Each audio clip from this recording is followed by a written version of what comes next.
Chrysler knows minivans. They created the sliding door hauler literally decades ago.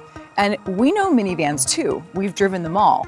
And a used Pacifica is a great car, but there are a few things you should be aware of. Is it the best choice for you? We're partnering with CarMax to cover all the important things that you need to know to decide if you want to pick or pass on a used Chrysler Pacifica.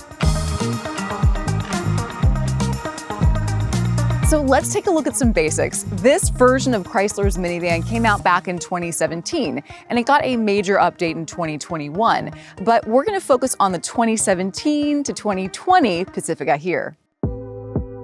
The Pacifica is a 7 or 8 seat minivan that lines up against the Honda Odyssey, Toyota Sienna, and the Kia Carnival.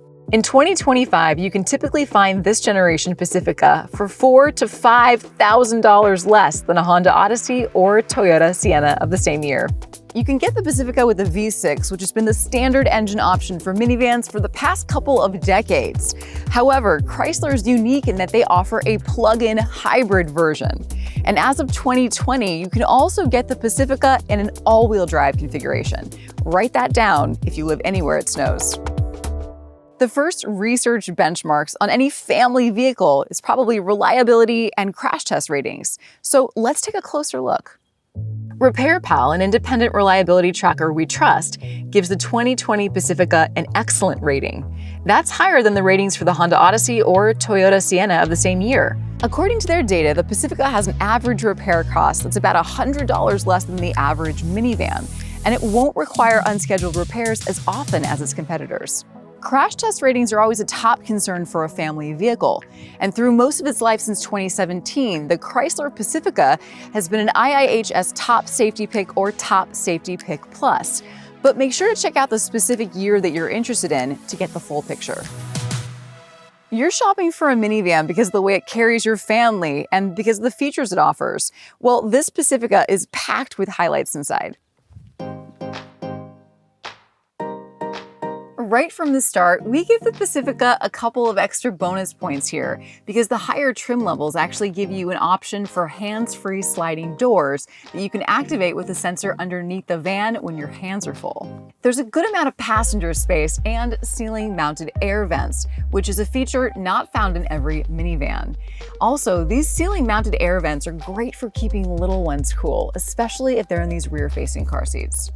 There is a ton of small item storage all around the interior of the Pacifica. You've got bins, pockets, and cup holders galore for big drinks, small drinks, here, there, and everywhere.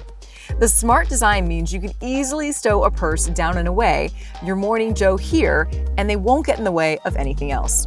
Just like with the sliding doors, the top couple of trim levels offer a kick sensor to open the liftgate as well. And when you've got all of the seats down, there's actually a good amount of cargo space back here. There's also a button right here that kids can use to close the liftgate after getting their gear out before practice, which is really great because typically these buttons are located all the way up here. But the biggest ace card in this van is stow-and-go seating on V6 models. The best minivans are versatile, and the Pacifica is a legend. If you pull up on this loop in the floor, fold the seat flat, and grab this fabric handle on the back of the seat, you can easily stow the second row seats under the floor. Most other minivans require you to take the big, bulky seats and store them in your garage, if you can even remove them at all. So if you're the type of person that needs to switch between moving people and heavy, bulky items like this desk, this type of versatility is unmatched. But that's not the only trick this second row does. Check this out. These second row seats actually tilt forward. So if you're using latch anchors, you don't have to remove that empty car seat so people can get in the back. This is something that most minivans don't do. This is huge.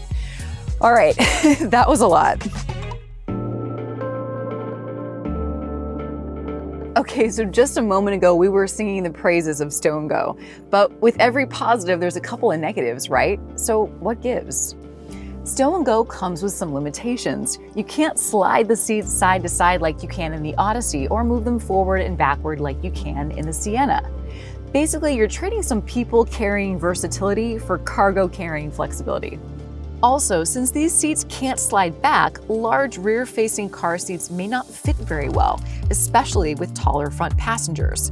we always recommend bringing your car seats to make sure they fit with your seating position. Unlike some other minivans, the seatbelts are attached to the wall, not the seat. So if the seatbelt is in use, the third row access is a lot harder. Also, because these seats stow away in this small cubby, there just isn't a lot of room to afford more seat padding or bolstering, like what you'll find in the competition. Yeah, these guys can be rather firm. And lastly, you can't get this feature on the Pacifica Hybrid because the space underneath the floors is taken up by a big battery. The Pacifica is pretty nice up front.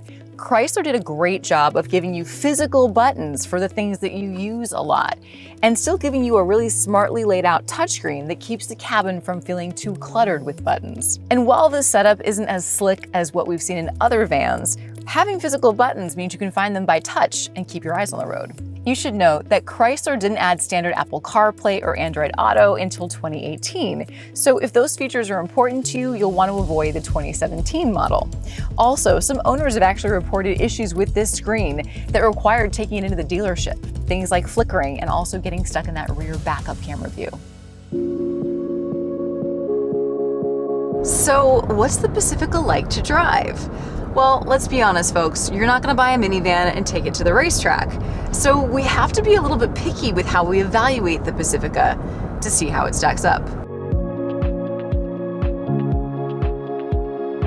The gas Pacifica's fuel economy is exactly the same as what you'd get from a Toyota Sienna or a Honda Odyssey of the same year, so that's a wash.